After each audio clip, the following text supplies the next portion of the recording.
diamond ring wearing, kiss stealing, willing dealing, limo jet flying. We Ric Flairin' on us, flaring on us.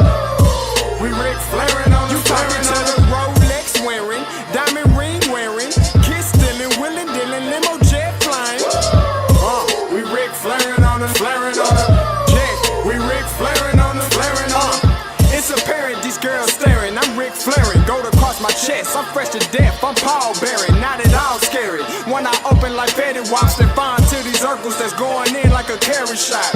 Woo! I'm going in like a Mary Pop off that Mary Crop at the top flow at the Marriott. So questioning me is like questioning you. See, we the best dressed, so come and get blessed with the crew. Not one but two, different ways to slaughter your crew. Committed tat across the chest, I guess she blessed with the truth. People want to see them checks, representation of proof.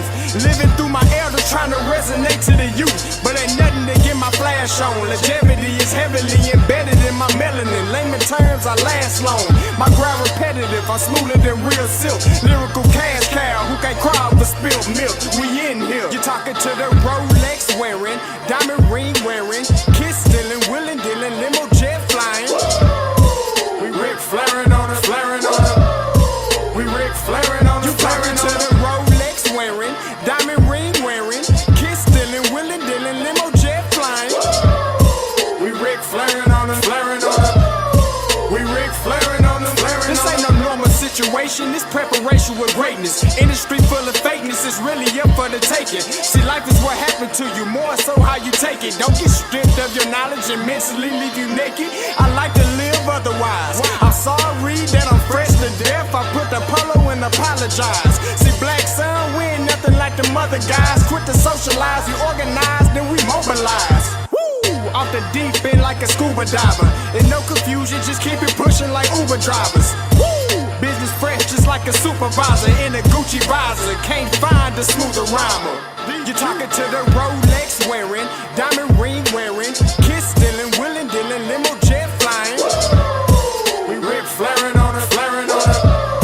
We Ric Flairin' on us. You talking to the Rolex wearing, diamond ring wearing, kiss stealing, willing dealing, limo jet flying. We Ric Flairin' on us, flaring on us. We Ric Flairin' on us, flaring on us. Yeah, DQ baby. Shout out that boy Nigga for that fire track.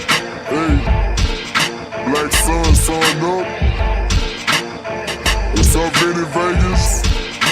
What in Vegas? Yeah. Shout out Pharaoh's Kids, D-Phase. Yeah. Bubba C. Yeah. Ric Flairin' on them. Ric Flairin' on them. Ric Flairin' on them. Ric Flairin' son up, baby. Hey, yo, Scotty, you going crazy for this one. We see what you're doing, we salute you. Hey, let's get it started. It's Backpack Capital One. What's in your wallet? Got a call from my man A. Scott. I said I got it. Love that you highlighting all of these black colleges. Try to pay me for doing this. Look, bruh, if you don't get off my line with that foolishness, voice of the swag, pull up where you at. No cap if the Brody is speaking the soft facts.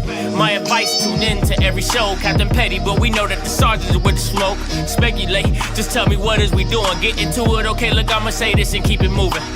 My boy Scotty, man, he offered the least. Black grad, paying college, I'm glad that he called me. Walking, cause we all been taught that talk is cheap. Even primetime knows Scott for the HBCU streets.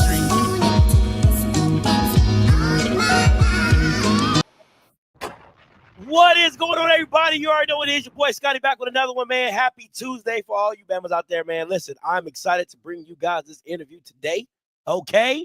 You know what I'm saying? Did his press conference yesterday. Just got named as the Mississippi Valley State head coach, former Florida State legend and alum. Please give it up for Coach T. Buckley. What's up, Coach? How you doing, man? That's a great introduction. I appreciate that. Oh, no problem. And just showing you, just waiting. You know, you put this on. You see that right there? I see it. Yeah, He's ready. Yes. I see you. You look good in that. Is that forest green? Is that Yes, it lime? is. Yes, it is. Yes, it is. You look good, Coach. You look good, Coach. Your press conference. The whirlwind. The how are you feeling right here, right now, as the new head coach of Mississippi Valley State? Man, feeling awesome. Blessed. It's a humbling experience. Anytime you achieve something, you have a goal and you achieve it, you have a sense of relief, of uh, uh, thanks of all the hard work and desire you put into it. You go there. Now, once you get in there, it's like anything else. You reset, and now you start thinking about what's next. I like it. I like it. Now, Coach, I'm a youngster. Okay. I was Hmm. born in '89, so I ain't really, when your name was floating around, I keep a bunch of old heads in the back. You know what I'm saying? Hmm. When your name was floating, they was like, Scotty, you don't know about T-Buck? You don't know about? Yeah, I ain't gonna lie to you. I had to go do my research. Okay, There I you had, go. I had to pull up the stats. Okay, Jim Yes. Thorpe Award winner, Jack Tatum Trophy, unanimous Yeah. All-American '91, second team All-American 1990, and a lot of people would not know. They would think it's Prime, but no, Hmm. you are the all-time leader in interceptions with 21 and interception return yards at 501. Talk about your time at Florida State, because everybody knows that prime time era where he comes in, he kind of Hmm. changes the DB position, but you come in and you even take it to another level. Tell us about your time at Florida State. Well, I did that in 3 years. So I didn't even do it in four. Other guys stayed four. But my time at Florida State was awesome. Culturally, obviously, athletically, and spiritually. That's where, uh, from the Bible studies we used to have at Doak Campbell Stadium, it wasn't just kicking my feet up out there on the field, but the friendships that you develop for life. It was amazing, man. I always I encourage everybody to get a shot. If you get a shot, go to college Mm. and enjoy everything. Everything. I enjoyed everything, and I'm so appreciative for that college experience. And I'm so appreciative that I had it at Florida State. Now I want to bring that same energy and feel to Valley. I I like want that. them to feel that, not just okay. We're gonna enjoy the band. We're gonna enjoy classroom. We're gonna enjoy the camaraderie that we have with faculty, and we're gonna enjoy that field too. I like it. We're gonna have fun. I like it. I like it. And they've been waiting for some. They've been waiting to enjoy something on there outside. 20 years, Ah, yes, they've been rough waiting a out long there. time. It's rough out there. It's rough out there. Now, Coach, I listened to your press conference. It was real passionate and inspiring. You know, your time with Bobby Bowden and Mickey Andrews, how has that impacted you as just a coach? I know you talked about, how tough he was and his arm around you and things like that, but just how has, you being around those guys impacted you now as you being a head coach in that position? That's one of the reasons I am a coach, right? You have Coach Bowden, the head coach, the leader, that the impact, influence of a person that was led by the Lord, that no matter what, win, lose, or draw, he was the same person. Mm. He was consistent, and the language he used was hey, it was rough, but it was kind. I mean, it didn't destroy you, right? Coach Andrews on the field was probably the meanest, nastiest coach you could think about, right? He's like, man, this guy, I want to get with him. Off the field, he would put his arm around you and explain to you why he was acting that way, why he was doing certain things, right? And that's where, to me, when you have the best of both worlds, Mm. and I try to, uh, that's in me, and also the law and my stuff. So when you combine all that from Coach Andrews to Coach Bowden, and then my personal touch on it, and this is what you get. Now, I like that, Coach. A lot of people didn't understand the connection, right? Because I'm like, Florida State, you know. Now, when I did, where is, I don't even, how do you say this? Pascagoula? The Gula, Pasca. Just Pasca. sound it out. Pascagoula. But people from Pascagoula, we don't say that. What do you say? What do y'all call it? Gula. Gula. The Gula. The Gula. Okay. Where you from? The Gula.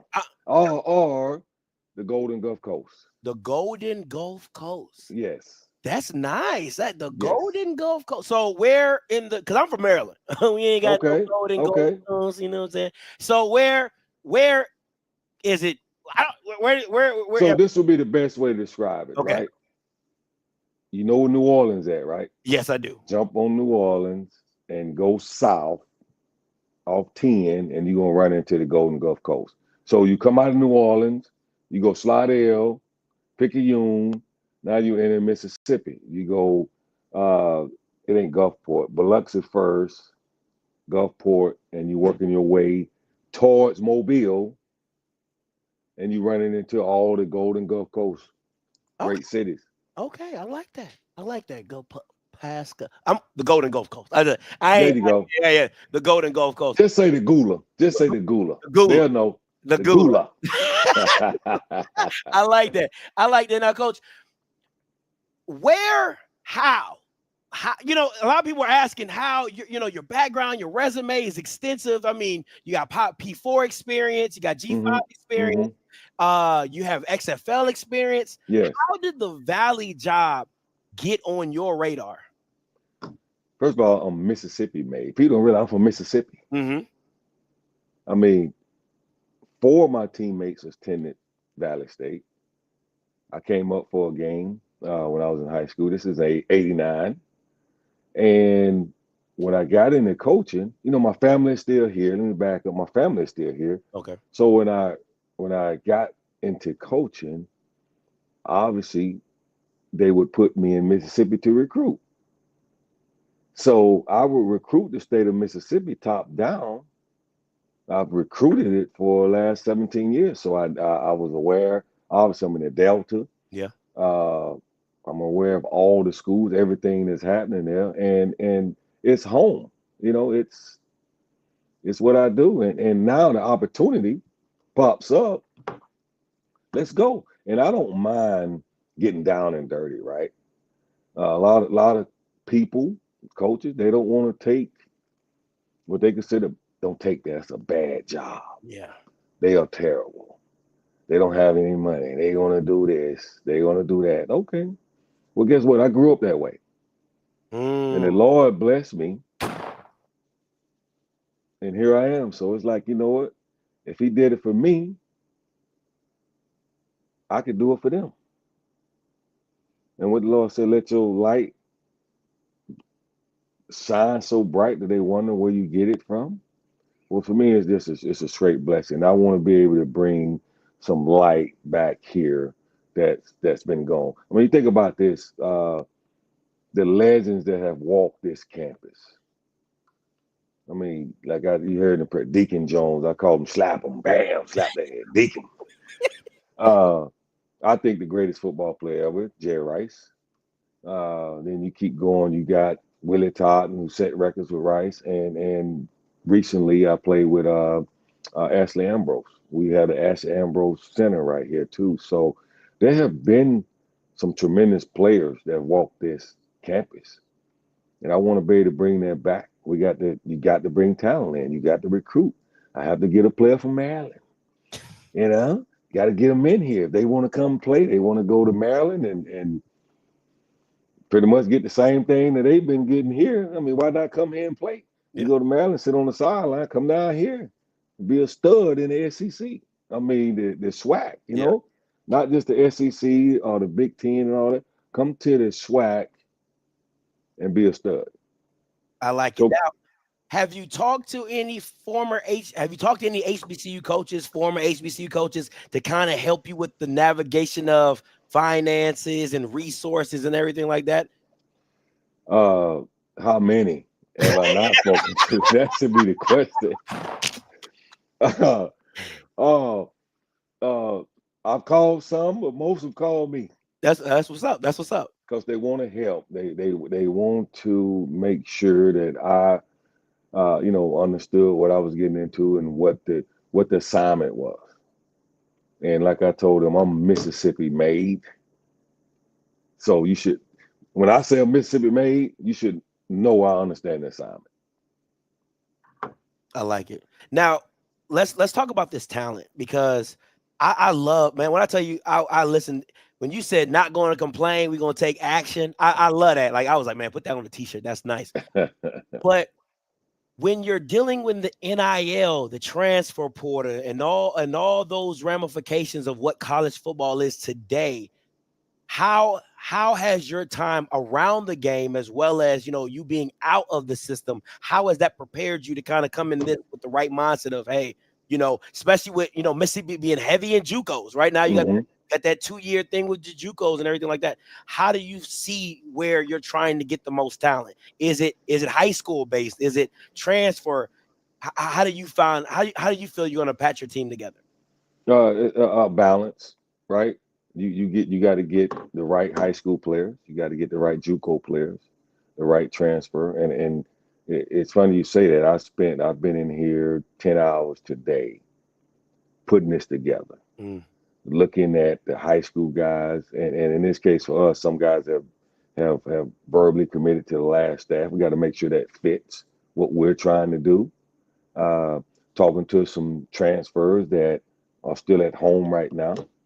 Can you get here? We have a little window. So recruiting is like playing ball, in my opinion. If you are prepared, you won't have all them issues. And preparation means putting in the time, doing the research, understanding, okay, what are we trying to do? These are 3 questions we got to ask. I tell the coaches, what are we trying to do? We explain that to them. This is what we're doing. This is how we're doing it. And this is why we're doing it. If you answer those questions, it clears up a lot of stuff. And recruiting is the same way. I like it.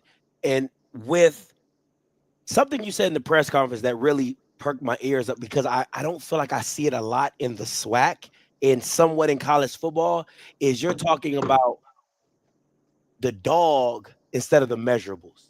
When you said that and you was like, why can't this 5'11" guy play D tackle? He's killing us, but we got to go find the 6'2", 295 guy.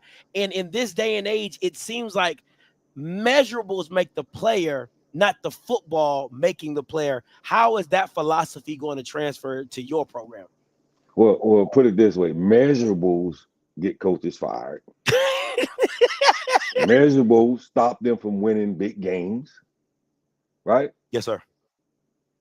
Players, playmakers win games. Players, coaches, players, talent get coaches all the stuff they want. So why not give those guys that's making plays on a consistent basis the opportunity? I've always been that way, no matter where I was at. The SEC, ACC, the MAC, it didn't matter to me. I would fight for a guy. If this guy's making plays, and that's my top of my list on how we evaluate when you have your core, these are musts for me, which number one is attitude. And then everything else falls up under that. So if playmaking is a must, and I got a young man that is not this measurable player that's making all the plays over this big old guy that's just out there body, I'm gonna go with the guy that's making plays. And that's another reason when you the head coach, I couldn't do that. There was some cases or situations where I'm fighting for a guy, but I'm not the head coach or the DC, and I don't have the final decision. But now I do. Yeah, hey, it's your show, it's your shit, right? That's now, right. Your time frame is tight. National Signing Day is February 5th. Yes. You got to get a staff together. Yes. Now, from what I know you haven't did interviews and exit interviews and everything like that, but are there any guys that, because I told you I got a bunch of old heads, so they text me, they was like, Scotty, You gotta ask them this question. They said Kez McCorvey Yeah. and Shane Matthews. Are those two guys are they going to find their way on your staff, or are there anybody else around that you feel like, hey, I'm bringing this guy I already know?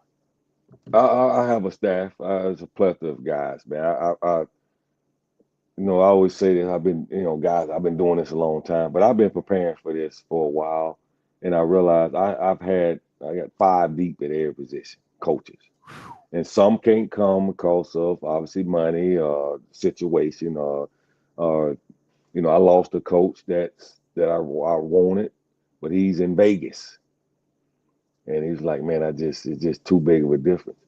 Shane Matthews has been on one of my staffs with the XFL. Okay. And he's doing a lot down in Gainesville. Kids is doing a lot of things in Tallahassee. So I'm in contact with those guys, and sometimes the situation doesn't allow that. Mm-hmm. But this staff is going to be a combination, elite staff first, that understands that they're going to have to teach, show patience, eval, not just recruit, be great evals of talent, and what are we trying to do in our system. And the bottom line is we want players, and I was saying this before, and I heard this from somebody, and I'm like, that makes sense, because this is what Kansas City Chiefs, this is what they do, and this is what we used to do. Our first year in New England, we didn't finish, we closed.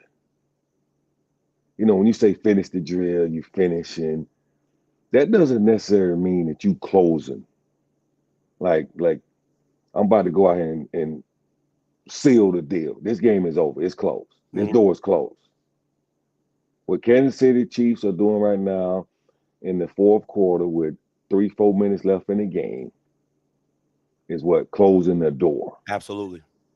I want players, coaches, mentality to close the door. And it starts with me. And I done told every staff member, my mindset is we're going to compete and we play to win. I coach to win. I talk like a winner. We're going to win.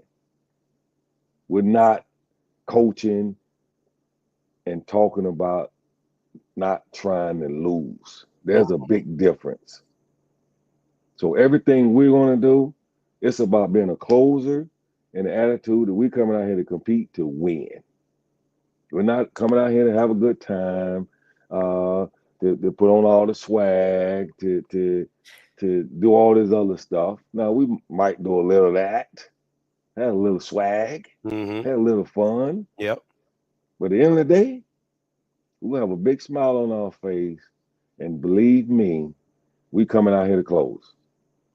Philosophy-wise, Coach, you have some old school coaches. Hey, we're going to run the ball. We're going to establish the run. We're going to ground and pound. We're going to do this, and then everything will build off that. You have other coaches that say, hey, man, we're going to spread this thing out, and you better have enough people to cover us, right? So your philosophy as a coach and a mindset, what are you trying to instill in this Valley team? What are you trying to show fans of what you guys are going to put on the football field? What type of product? Well, first of all, we're going to control the line of scrimmage. I mean, you can't do anything if you don't control the line of scrimmage, right? Yes, sir. That's O-line, D-line. Then we got to protect the quarterback offensively, and defensively, we got to affect the quarterback. And to me, this is probably the biggest thing I want to get across. For me as a player, the Lord blessed me with a lot of ability, right? I felt like I had a category I could run. I was quick. But the one thing that I feel like super athletes or athletes get overlooked for is this football IQ. I studied, I understood, I learned the game from an offensive perspective, even though I played defense. And they used to say, oh, he's guessing on a route, and not give me, I was like, I'm going to articulate to you why I jumped that curl or why I took that bang 8. Well, I'll give you one example. We used to play the Dallas Cowboys, right? Emmett Smith, How Troy about Aikman. them boys? Come on now. How about them boys? How about So them boys? this is when they winning Super Bowl, knocking us out the playoffs. So they would line up on the inside the high red, which is a 20-yard line going in. They would come out in 21 personnel. Michael Irvin to the weak side. The fullback, Moose Johnson, would motion out one way or other, and that would tell me Mike Irvin about to run this bang 8. He gonna push up on the 8th step. He gonna lean right and go left. So I'm already in my mind, like I'm counting steps with him. Soon as he did that, I'm jumping it. I'm gone. Now you ask yourself, am I guessing or is that film study? So the team is going to learn that. That's going to be the team. So what that means, we got to show the patience, teaching, building it properly, building that foundation properly. So now week 1, we control the line of scrimmage. We might come out in 12 personnel. Week 2 might be 10. Week 3 might come out in 21. But you can't do that if your foundation is not good and your players don't understand football. They don't understand the Z from the Y, the H from the A. Defensively, the same thing. When I say we're going to affect that quarterback, we are going to affect it and bring it all the way around.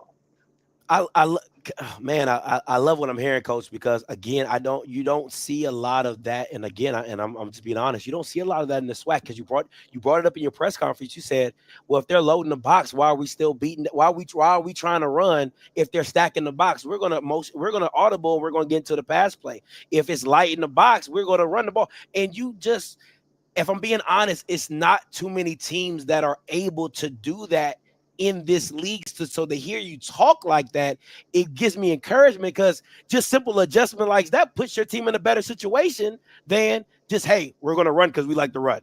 We're going to pass because we like to pass. And having that understanding, I think is going to be a huge asset to your team. Now, you had a head coach experience as an XFL. How was that, right? Your first time as a head coach, you're in the XFL, you're dealing with grown men, you're getting, they're getting paid, professional athletes. How do you think that prepared you for now to cut your teeth in college?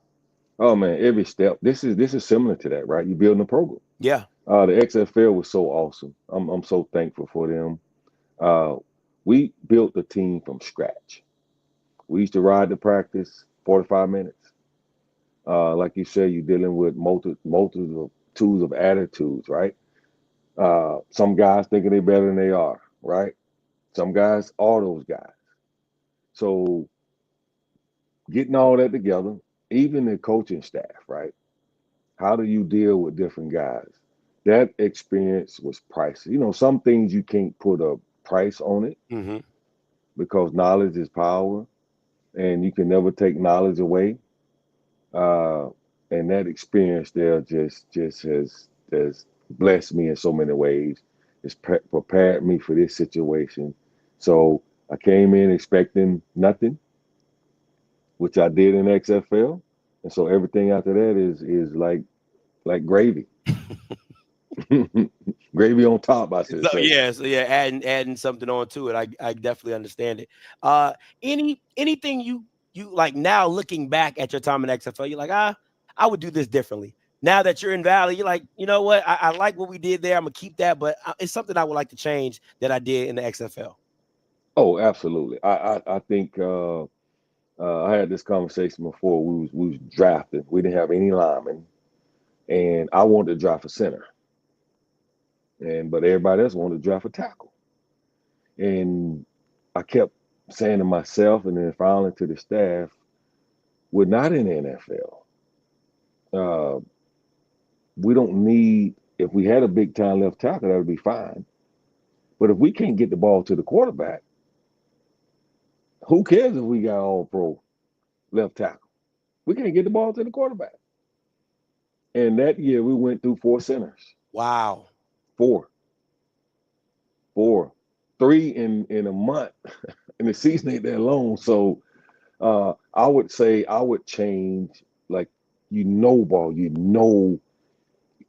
certain things, Yeah. that you cannot operate if we don't get the ball to the quarterback, or we can't control the line of scrimmage. So I've taken that experience in recruiting and saying, if you're going to build a team, how would you build it, right? Yeah. You can't, if you don't have talent, it doesn't matter, right? Yep. You got to get talent. Got to get them. Get your middle squared away, and get you one of them quarterbacks that's a playmaker. I like it. Now, Coach, I know we talked about the transfer portal. NIL, is that Mhm. something that is on the table for Valley? A lot of us that are watching this right now, we understand the finances, we understand the situation. I've heard coaches say, listen, I'm here to coach football, Mhm. and we're gonna find players that want to play football. And if they're good enough and they jump in that portal, they'll go get that NIL Mhm. somewhere else. Are you in the boat of, hey, come here, do what you're supposed to do here, ball out, you know what I'm saying? And then maybe that bag comes for you later, or say, hey, listen, let's try to find and figure out ways to get a little NIL down here at Valley. Oh, I want to try to find a way to get some NIL. Okay. I want this to be a home, a stopping spot. And we're gonna have guys that come in here, and because we're gonna develop players. Yes, sir. So to me, I appreciate it. We're gonna develop, and guys gonna come in, and some of them might leave, and some of them might not. But that won't. To me, I will put a smile on my face, because that means them young men, they are growing personally, emotionally, and they're producing on the field, and people see that, and that will be a pat on the back for my coaches.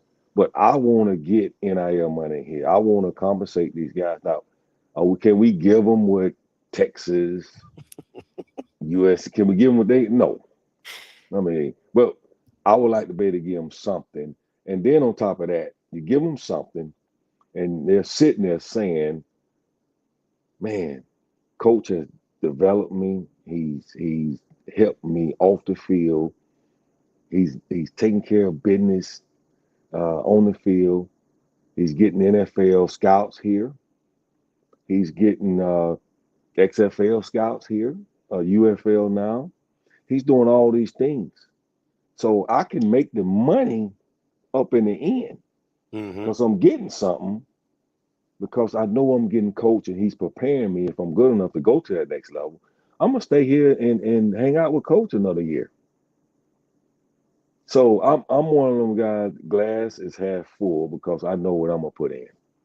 I like that, Coach. And let me ask you this: competition, right? It's a very slippery slope, because you're a first time head coach in the SWAC. You're building your program, but kids want to go to the pros. Mhm. You were Mississippi Made, went to Florida State. Mhm. How do you feel about G5 and Power 4 programs playing FCS programs, and do you see value in that? Prime didn't see the value in it. When he was here, he said, hey, listen, I'm not going to go here and get my team beat up for a check. But then on the flip side, you have coaches like Buddy Pugh, who had to consistently play those top talents. He gets kids drafted because of games against Clemson and University of South Carolina, right? So your philosophy as a now new head coach, how do you feel about scheduling and conferencing and playing those G5 and Power 4 programs? I would love to. I think with the transfer portal and everything going on now, I want to showcase the talent.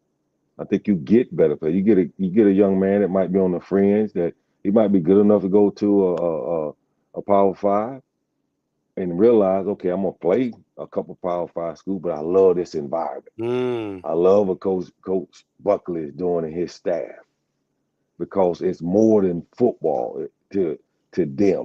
They look at me as a person, and they're gonna help me. They know that the NFL stands for not for long. And at 26, 27 years old, am I going to be able to get a job? Or am I going to be able to make that transition from playing football to the corporate America? What am I going to do? That's what you're going to get here with me. I tell the parents, if you come in here and thinking this is going to be about football, you might not want to come here. I met with an academic person today and was telling This is the first person I've met with since the president and the AD. Like, this is my number one priority. If I demand that from my kids, my biological kids, I'm gonna do that for the players because I feel like these are my kids too, and there's no exception. Man, you got listen. I the same way. I just love your confidence. Like you just have a confidence and it's not like an arrogance. It's just more like I know what I can do and I know what I'm comfortable in, and I felt that during the press conference, and I'm so glad to have you on this platform right here, right now. A couple questions. I'm gonna let you go, Coach. Your recruiting base. I know you know Mississippi. Are there any other states that you're just like, hey, you've been doing this for a long time. I got to tap in here. I got a couple here. I got a couple there. I know you're going to try to lock down the state of Mississippi. That's understood. Yes. But any other states you feel like, hey, I gotta reach and gotta touch? I just say Mississippi made, right? But nationwide. Oh, nationwide, baby. Listen. I've been everywhere, man. I remember flying out to LA, staying at the airport out there for a quarterback receiver. It doesn't matter. I've been in Wisconsin, back there in the cornfield. Come on, Coach.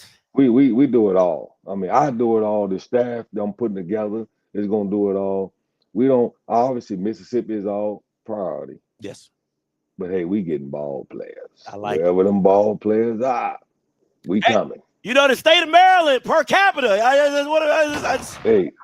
Hey, and I will be there too. I've been on that campus. You look out.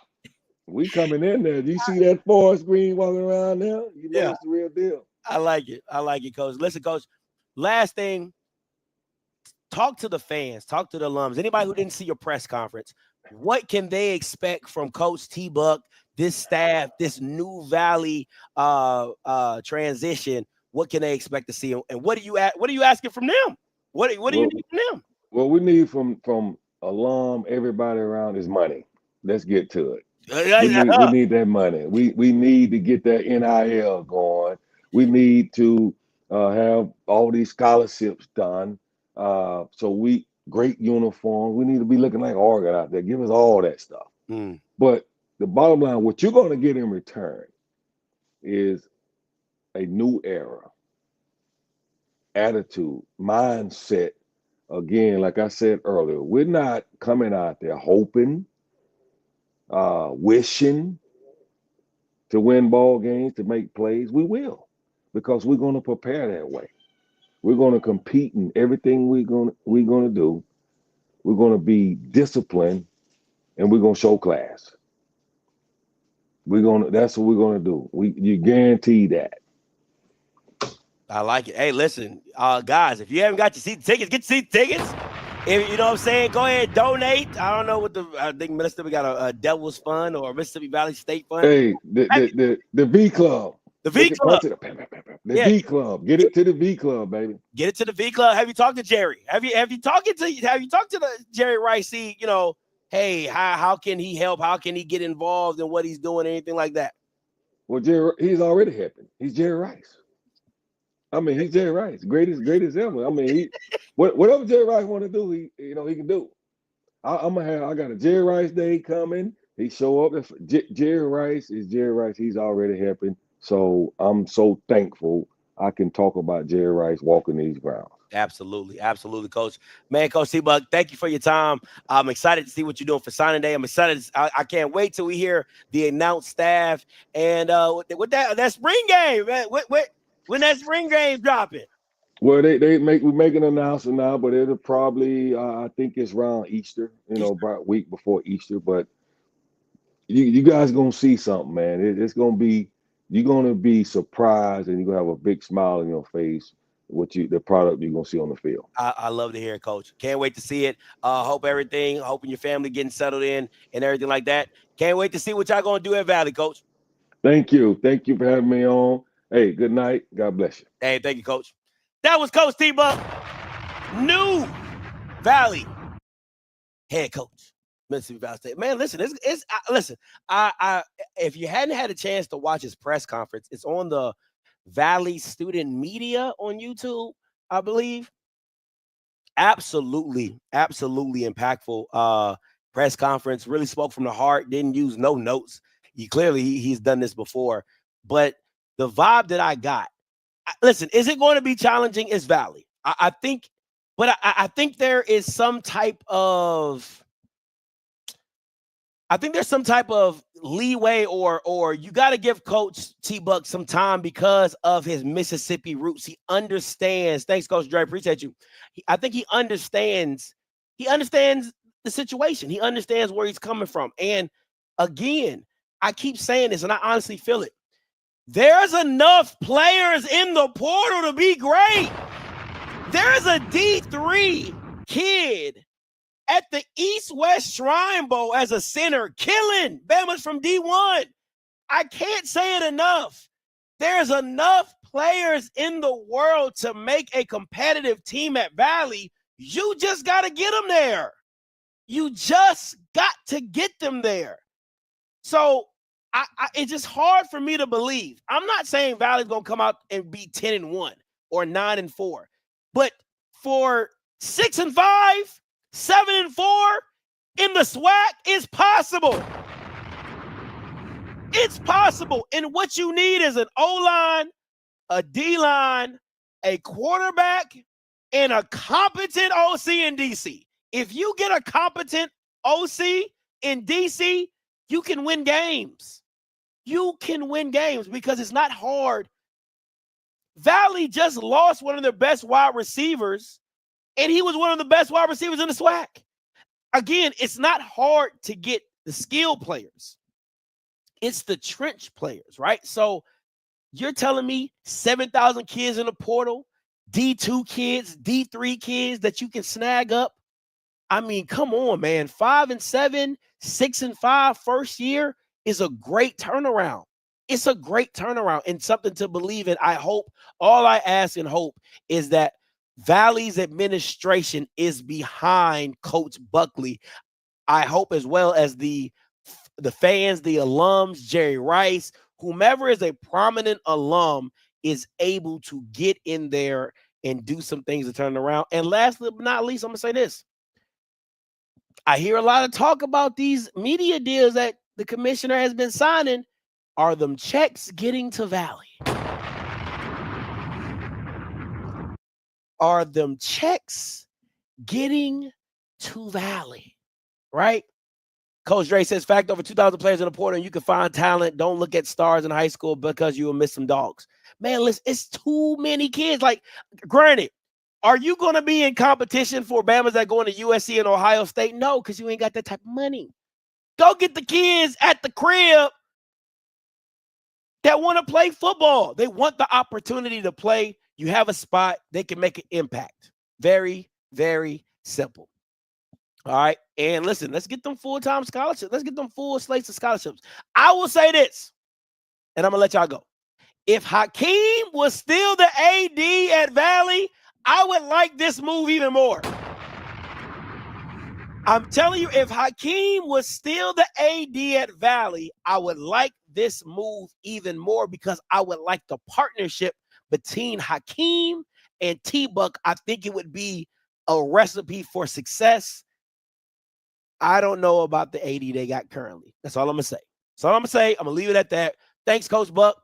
I want to thank Mr. Austin for setting this up for me, as well as my guy on Instagram. You know who you are, who set this up for me as well. Appreciate you guys, man. Listen, until next time, you know what I'm going to do.